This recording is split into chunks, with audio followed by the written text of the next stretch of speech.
BBC chief Tim Davie faced Tory fury last night over the corporation's handling of the terror attack on Israel. Immigration Minister Robert Jenrick warned that many Jewish viewers have now lost faith in its news coverage.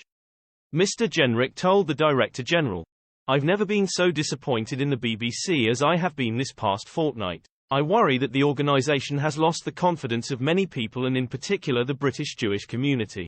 That loss of confidence began with the BBC's refusal to call Hamas terrorists.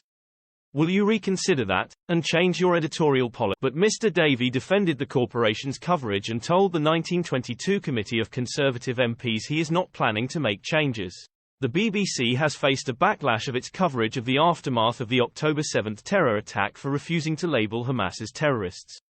It also faced criticism after a reporter appeared to blame Israel for a contested rocket strike on a hospital. Prime Minister Rishi Sunak told the Commons on Monday that British intelligence services believe it is likely the rocket came from within Gaza. Mr. Davie was told he shared responsibility for the anti-Semitism Jews woke up to after the reporting of the hospital strike. He was challenged on the sources the BBC is using to assess events, and 1 Megapixel said allegations of bias against Israel at the broadcasters are not new, with concerns raised 20 years ago about its approach. Mr. Davie is the first BBC Director General to address the committee in 100 years, and ministers attended alongside backbench. One Tory source said the moral decline of the BBC is concerning, while another said his performance had been unconvincing.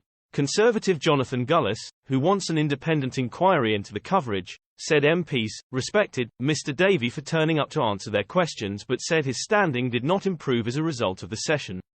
"In fact, it has got worse," he added. "It just wound more people up, and not just vocal critics of the BBC. It was just bizarre. Refusing to call Hamas terrorists is a very strange hill to die on. It is completely toned." Senior Tory Sir Michael Fabricant said Mr. Davie tried to address concerns about the coverage of the war. "I am not sure he succeeded," Sir Michael added. "He would make a good senior civil servant." "Yes, Minister, but..." Conservative Deputy Chairman Lee Anderson criticised Mr. Davie's response to MP's questioning. He said, "He obviously doesn't spend much time watching the BBC." In the days following the attack, a group of the UK's most senior lawyers accused the BBC of siding with Hamas by refusing to call it a terror group and talking about it in more sympathetic terms. Lord Wolfson KC, Lord Pannick KC, Lord Grabbanner KC and Jeremy Breyer KC wrote to broadcasting regulator Ofcom calling for it to investigate. On Friday, Mr. Davie met the Board of Deputies of British Jews President Marie van der Zijl and its Chief Executive Michael Wegge to discuss the outrage at Hamas being described as militants instead of terrorists. The Jewish group said the BBC had confirmed it is no longer the corporation's practice to call Hamas militants, but instead is describing the group as a prescribed terrorist organisation by the UK government and others, or simply as Hamas.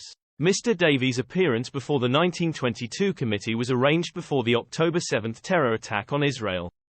It is unusual for non-political speakers to address the body of Tory MP, but Bank of England Governor Andrew Bailey and Microsoft co-founder Bill Gates have both made appearances.